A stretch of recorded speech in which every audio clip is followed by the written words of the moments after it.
All Things Black with Garland and Calvin. Right now, you're just getting Garland.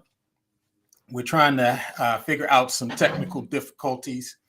We're trying to get Calvin on the line, and so hopefully he'll be joining us in a few. Excuse me. Hopefully, you've been having a good day, a good week so far. For those of you who've been watching, This Is Us.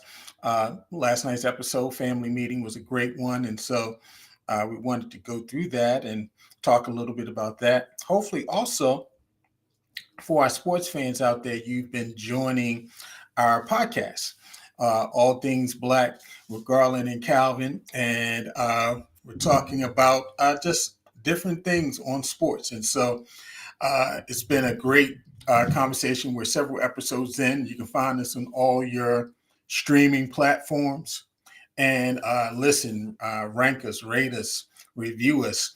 We would love your feedback. And so that broadcast usually takes place on Saturdays. And so it's not a live broadcast. We tape and then we send the broadcast to the different platforms. And so you can get it on Spotify, you can get it on Apple Podcasts, or your favorite podcast area. And usually we also post it on the All Things Black page. And so hopefully you enjoy this. I see that Calvin, he's at least in the chat box. And so we see him there. He is there in the chat box. Let's see if we can show him. Oh, there he is. I'm here. And so Calvin's in the chat box, everybody. Hopefully, we'll figure it out and he'll join us at some point. All right, so let's go ahead and get started. So, family meeting was the episode, and as Rebecca's condition worsens, the big three have to make a big decision, as you saw last night, about her future. It's quietly devastating to watch the vibrant woman we've come to know and love these past 6 seasons exist in such a different space than she was before. And Family Meeting is committed to depicting Rebecca's decline both honestly and empathetically. And so, on the surface, this week's Family Meeting is a battle for control as Kevin, Kate, and especially Randall put forward ideas for how to handle Rebecca's care now that Miguel. Let's take a minute, bow for a second for Miguel, in memory of Miguel. Amen. And so Miguel's no longer around. Really, however, this episode is about fear. Randall and Kevin's power struggle over logistics is a way to convince themselves they're doing something meaningful, even as they're actually detaching themselves emotionally. And it's only Kate who can push through that fear and see that what Rebecca needs most of all is daily loving care. And so, Calvin, you can respond in the box at any time. And so what we really saw was this kind of like this flashback between Rebecca being a caregiver for the children and then the children trying to caregive for her. And so, seeing this back and forth of how she cared for them when they were infants, when they were little children, and then when they became teens. It kind of caught me because usually when we think of Jack as this, oh, Jack is always there. Jack is doing all these things.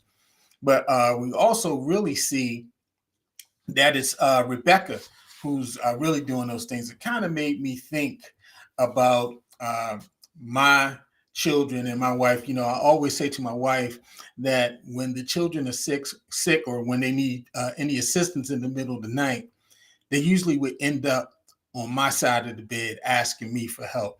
My wife would just be knocked out. They knew they were not going to get much help. If they were not feeling well, they would just go ahead, go back, either come to my side, or if they went to their mother's side, the mother would say, go and lay down. And so the central tension of the big three's relationship is how wildly different they are, even as they're bound together as a deeply codependent unit in a way few adult siblings are. If there's a weakness to this episode last night, is that we kind of already know what the ultimate solution to Rebecca's care is going to be. We've seen that in the back and forth backflashes. And so both because the deathbed flash forwards have implied that Kevin is living in the house alongside Rebecca, and because there's really no other reason for Madison and Elijah to be in the episode if they aren't going to miraculously support a big move. And so we see this kind of like, as Beth said, this pissing match between the brothers. Who's going to be in control? We see Randall. Randall is the control freak. Randall is the Mr. I take over and take charge. He's trying to impede Kate being able to take care of her mother. He wants to move in Rebecca with him. Kevin, of course, he's always going to come. Well, I've built the house. I've done this. I've done that. And so we've always seen this kind of back and forth between them. This um, who's going to be in control, and especially when it comes to who's going to stand out between Kevin and Randall, that's always a theme. So for as much as this episode is rooted in the specifics of Rebecca's Alzheimer's experience, it also captures a broader role reversal that a lot of people go through as their parents age. I've shared it as a testimony many times on this broadcast. I know I'm presently dealing with parents going through Alzheimer's, mother-in-law, mom, and this is just something that is really strange. The people who care for us as children often become the people we care for as they age into infirmity, and that's probably one of the biggest things that is the transition to deal with. I see it in my own experience where, I had a mother who was just, and she's still kind of bright and vibrant, but she's slowly losing her memory. She's slowly forgetting things. And this is a person that could remember things from when she was a child. And my mother-in-law was just a very independent person, always on the go. But now she's no longer driving. She needs help to get from place to place and to move throughout the house. And so, seeing those things is, funny how we look at our parents as these strong beings that possibly will never age. I never imagined that there would be a day when I would be making, decisions for my parents. That there would be a day where I have to go and me and my sister do legal papers to make sure that we were covered to care for parents and making decisions to take car keys or to do this and making decisions along with my wife to support her and her brother and to care for her parent as well. And so this is definitely, something that I think this episode is really capturing. I think the season is captured as well. And so This Is Us, it's uniquely suited to explore that idea in a visually poetic way as it leaps from Rebecca tying little Kevin's shoes to Kevin tying Rebecca's, or grown-up Kate reading her mom to sleep, just as Rebecca used to do for her kids. And so it's this strange dichotomy that's happening, when your parents were telling you to eat or to follow directions, and now you're in a space where you're trying to get them to comply and follow directions. It's definitely a trying time. I know a lot of times when I talk to my children about this, one of the things that they say to me always is, we hope that you're compliant when you become that age, because it is difficult. I think it's a difficult thing. And so we're seeing how this role reversal, this role change between Rebecca and then especially with Miguel's transition. So this episode is zeroes in on the maternal instincts that define Rebecca. Now, like I said earlier, while Jack was always there with a big speech or a grand gesture, Rebecca was the one really doing the work. She was doing the early morning feeds. She was doing the nighttime routines. She was painting nails. She was playing the tooth fairy. She was trying to instill good values in her complicated teenagers. And, seeing this change in them trying to grapple with this change is major.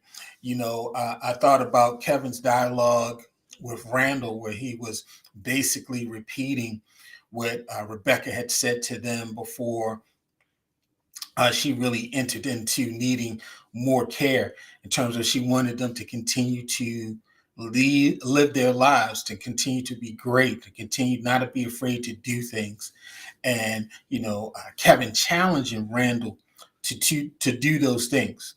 And so it's that kind of quiet caretaking that Randall and Kevin eventually come to realize is just as important as the big decisions they spend so much of this episode arguing about. Now, easily the most moving scene and family meeting for me is the one where Kate encourages her anxious brothers to truly see and love their mom as she is, to brush her hair, to put lotion on her hands, to treat her as a human being to be loved, not as a burden to be managed. That's, something very important when we, put that next to real life. Not trying to manage our parents as they're, this is something I have to tackle and, conquer. But, our parents are human beings. They need love, they need nurturing, they need support.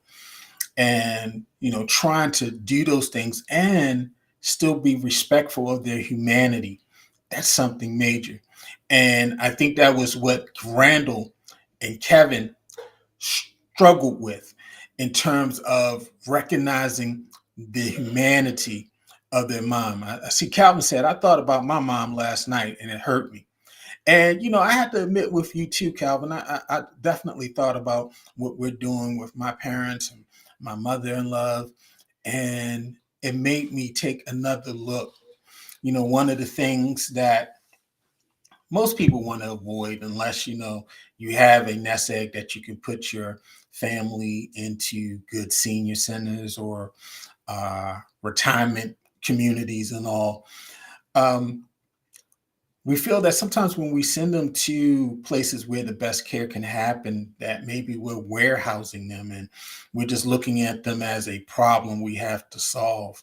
But even in doing that, that doesn't absolve us from still loving them and nurturing them and supporting them and handling their needs.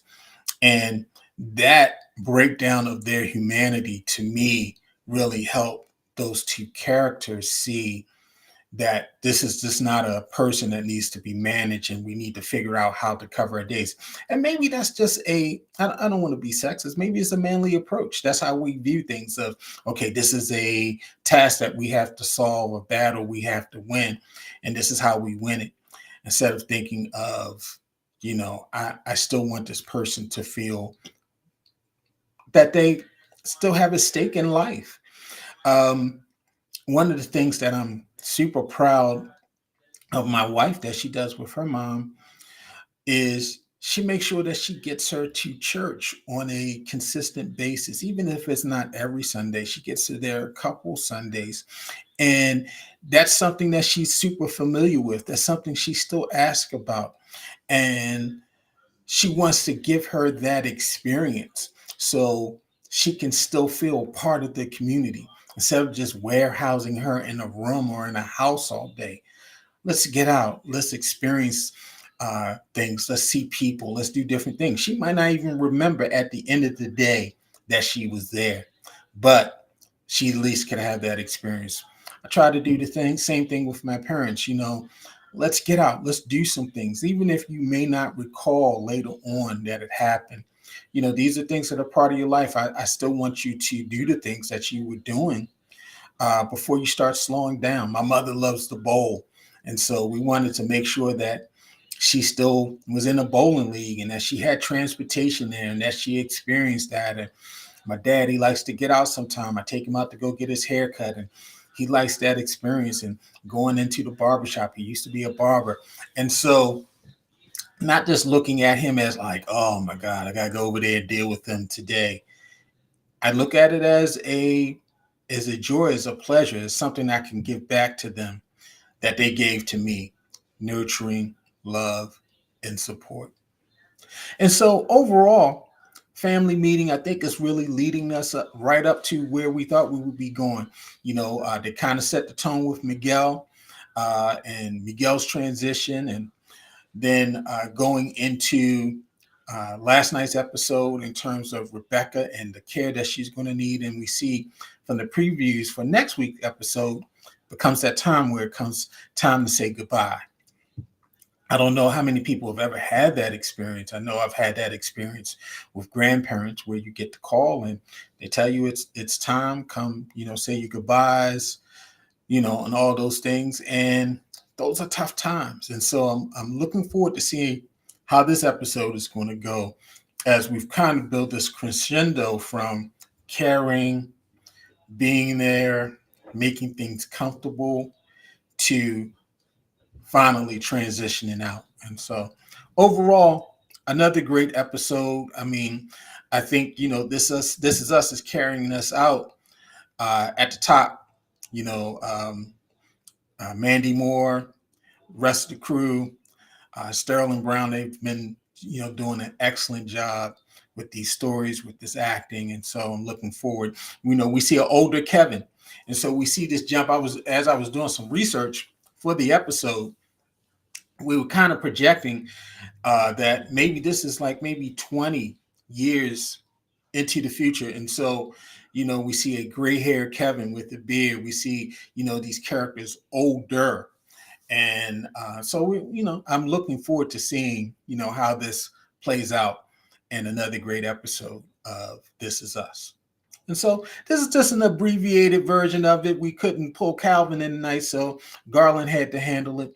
Again, I do want to encourage you to subscribe to our sports podcast. It's All Things Black with Garland and Calvin present Fanboys.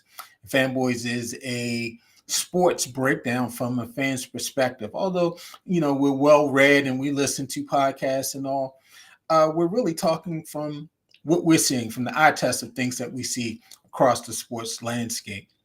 Also, we are trying to expand the All Things Black network. And I put out a post the other day asking, for persons who may be interested in doing book clubs and all. We're still interested in doing that. We think that's something that maybe our audience will have an interest in. And so if this is something that is kind of up your alley, you've coordinated these type of things, and maybe we can try to translate it to a virtual type of setting, we would love to connect with you and do that. Also, we're still planning some future talks on political things. We have midterm elections that are coming up very soon. And so we have some primaries that are happening in the state. And hopefully we'll be connecting with some local political leaders to kind of talk about what we should be doing in the upcoming elections and what these things mean in terms of laws and voting and those particular things. And so we also want to get to some political bent. And also, we just want to have some fun. We also want to build some things around hip hop. And so we're possibly going to be launching a show talking about classic hip hop albums. And so we're looking forward to that as well. And so any of those things interest you, connect with us and all. And so we can continue to expand this.